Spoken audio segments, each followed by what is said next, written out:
Hello, നമുക്കിന്നൊരു breakfast combo ഉണ്ടല്ലോ. ദോശ, ചമ്മന്തി, ദോശപ്പൊടി. അപ്പോൾ ആദ്യം നമുക്ക് ചമ്മന്തി അരയ്ക്കാം. മിക്സിയിലേക്ക് തേങ്ങ ഇട്ട ശേഷം 2 പച്ചമുളക്, ചെറിയ ഉള്ളി, ഒരു പിടി പൊട്ടുകടല, ഇച്ചിരി ഉപ്പ്, വെള്ളം ഒഴിച്ച് നല്ലോണം അരച്ച് മാറ്റി വെക്കാം.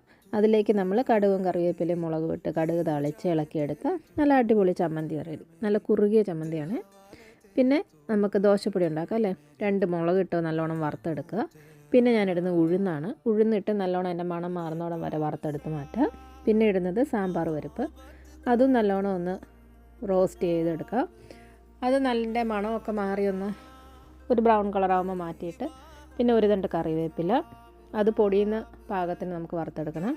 പിന്നെ 2-3 കുരുമുളക്. ഞാൻ ഇത്ര യൂസ് ചെയ്യുന്നുള്ളൂ. ആദ്യം ഞാൻ മുളകും കറിവേപ്പിലയും കൂടി ഇട്ട് നല്ലോണം ഒന്ന് പൊടിച്ചെടുത്തു.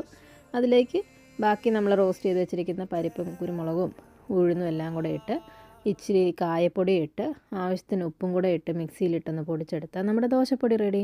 അത് കുപ്പിയിലിട്ട് വെച്ചാൽ നമുക്ക് ഒരാഴ്ചയല്ല അതിൽ കൂടുതൽ ഉപയോഗിക്കാം കേട്ടോ.